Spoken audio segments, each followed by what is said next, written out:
कई लोग ध्रुव को बड़े ही इंसल्टिंग नामों से बुलाते हैं and I don't think he deserves it. Recently Dhruv Rathee ने एक वीडियो अपलोड किया था।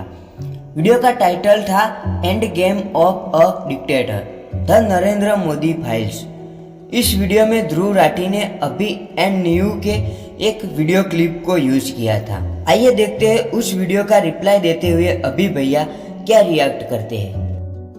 आपके लेटेस्ट वीडियो में मुझे एक गलती मिली, ये गलती पर्टिकुलरली मेरे बारे में थी, इसीलिए I thought I should let you know. लेकिन दूसरी तरफ जो लोग इनके खास हैं उन्हें स्टेज पर बुलाओ, नरेंद्र मोदी उनके साथ हाथ मिलाएंगे। इसके लिए नेशनल क्रिएटर्स अवार्ड बनाए गए। कुछ विनर्स जेन्युइन थे क्योंकि थोड़ी बहुत क्रेडिबिलिटी भी बनानी पड़ती है, लेकिन कई सारे मोदी की चरण वंदना करने वाले गोदी यूट्यूबर्स को यह अवार्ड दिया गया। 1% एनर्जी से अगर हम बात कर पाए तो फिर हम उस मैसेज में थैंक यू सर।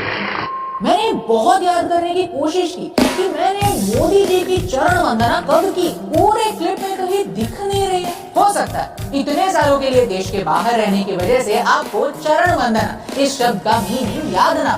तो चलिए आपको याद दिलाते हैं। चरण वंदना किसे कहते हैं? जब किसी के पैर छुए जाते हैं। जब भी मैं मेरी दादी से आशीर्वाद चाहता हूँ तब मैं उनकी चरण वंदना करता हूँ। ये मेरे संस्कार, मुझे बचपन से सिखाया गया है कि इससे हमारा ईगो कंट्रोल में रहता है और इससे हम छोटे नहीं होते। और इसी वजह से मैं मेरे परिवारजनों, किसी गुरु या फिर किसी भी बड़े के पैर छूने से नहीं कतराता। अवार्ड तो हमें दिल्ली के एजुकेशन मिनिस्टर ने भी दिया है।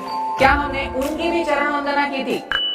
लेकिन नेशनल क्रिएटर्स अवार्ड के दिन जब हम मोदी जी से मिले तब मैंने उनकी चरण वंदना नहीं की। हो सकता है कि आपके स्क्रिप्ट राइटर ने गलती की होगी या फिर एडिटर ने बाय मिस्टेक हमारी क्लिप यूज की होगी, क्योंकि मैंने बहुत ढूंढने की कोशिश की लेकिन ये चरण वंदना वाली क्लिप कहीं मुझे मिली नहीं। सो डियर ध्रुव राठी, अगर आपके पास ये चरण वंदना की एक्सक्लूसिव क्लिप है तो प्लीज मुझे फॉरवर्ड कर दीजिए। इनफैक्ट आपके सारे फॉलोअर्स को भी फॉरवर्ड कर दीजिए। वही फॉलोअर्स जिन्होंने अब तक कमेंट्स में गालियां देना स्टार्ट कर ही दिया होगा। हाँ, अगर नहीं है तो पब्लिकली सॉरी कह दीजिए। हो सकता है इससे आपका ईगो थोड़ा कंट्रोल में आ जाए।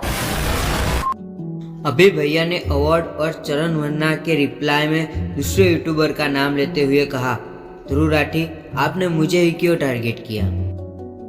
क्रिएटर अवार्ड के दिन मेरे दोस्त रणवीर को भी अवार्ड मिला and I am very happy for him.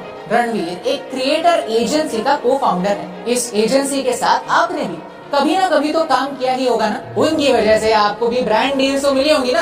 Award तो उन्हें भी मिला था, लेकिन आपने आपके वीडियो में चरण वंदना का एग्जाम्पल देते समय उन्हें नहीं मुझे चुना। क्यों? यहाँ टेक्निकल गुरुजी को भी अवार्ड मिला था जो आपके सीनियर है, लेकिन आपने उन्हें नहीं चुना, मुझे चुना। क्यों?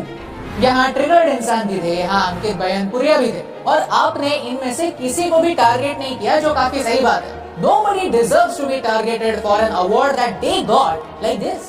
और तो और ऑडियंस में ऐसे कई सारे क्रिएटर्स थे जो अगर उन्हें अवार्ड मिलता तो बड़ी ही खुशी से एक्सेप्ट भी करते, लेकिन आपने उन्हें चरण वंदना करने वाले क्रिएटर्स नहीं कहा। अगर एग्जांपल देना ही है तो कुछ क्रिएटर्स थे जिन्होंने एक्चुअली चरण स्पर्श किए, जो उनकी मर्जी है, उनका राइट है। उस मोमेंट उन्हें जो सही लगा उन्होंने वही किया, लेकिन आपने, आपकी टीम ने पर्टिकुलरली उसे ही चुना जिसने चरण वंदना नहीं की थी। आपने मुझे ही क्यों चुना? अभी भैया ने ध्रुव राठी को टूरिस्ट बताते हुए कहा, अगर एक देश की असली ब्यूटी को देखना है तो उस देश को अपनाना पड़ता है।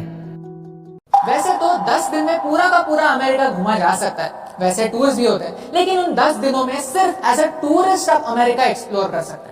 अगर एक देश की असली ब्यूटी को देखना है तो उस देश को अपनाना पड़ता है। एक झंडा ट्विटर की बायो पर लगाकर नहीं, उस देश को अपने दिल में रखकर। डियर ध्रुव राठी, आज मैं आपको एक मूवी रेकमेंड करना चाहता हूँ, the secret life of Walter Mitty, जिसमें एक लाइन है, beautiful things don't ask for attention. Election के दिन हर इंसान इस फ्यूटाइल एक्टिविटी में विश्वास रखने की कहानी वो नहीं जान सकता जो सिर्फ एज अ टूरिस्ट भारत आता है। अभी भैया ने ध्रुव राठी के वीडियोस को लेके बोला, देश की जनता को आपके उपसाऊ वीडियोस दिखा के मैनिपुलेट करने की जरूरत नहीं है। जो कहता है कि अपने बार्बर को, अपने टेलर को, अपनी मेड को मेरे वीडियो दिखाओ, तब भी वो सही वोट दे पाएंगे। जिन्हें भारत पर भरोसा है, जिन्हें भारत की जनता पर भरोसा है, वो ये जानते हैं कि ये देश बहुत बड़ा है देश बहुत डाइवर्स है और देश की जनता आपसे ये बेहतर जानती है कि देश के लिए सही क्या है।